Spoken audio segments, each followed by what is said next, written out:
મિત્રો, મારો આજનો આ મેસેજ એ લોકો માટે છે કે જે લોકો એવું વિચારીને સતત દુઃખી થયા કરે છે કે પીઠ પાછળ અમુક લોકો અમારી વાતો કરે છે, અમને નફરત કરે છે.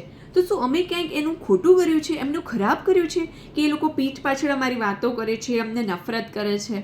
તો એક એક્ઝામ્પલ દ્વારા આ વાતને સમજાવો કે જ્યારે ગામમાંથી હાથી પસાર થતો હોય ને ત્યારે તેની પાછળ કેટલાય કૂતરાઓ ભસતા હોય છે. હવે હાથીએ કૂતરાનું કાંઈ નથી બગાડ્યું, છતાં પણ કૂતરાઓ ભસે છે. એનું કારણ એ હોય છે કે હાથીની પ્રતિભા સુધી પહોંચવાની કૂતરાઓની ક્ષમતા નથી હોતી, એની સાથે ચાલવાની કે તેની આગળ વધવાની તેમની ક્ષમતા નથી, માટે પીઠ પાછળ ભસે છે, જેથી કરીને તેમના ભસવાના અવાજને સાંભળીને કદાચ હાથી તેની ગતિને રોકી દે.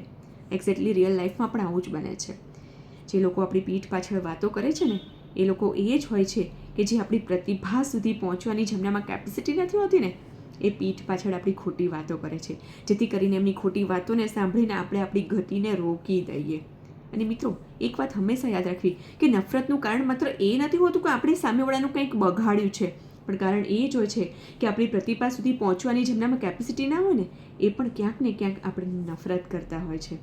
માટે પીઠ પાછળ બોલનારા લોકોની વાતોને સાંભળીને ક્યારેય આપણી ગતિને રોકવી નહીં. અને એ લોકો ત્યાં જ હોય છે જ્યાં તેમને હોવું જોઈએ, આપણી પાછળ.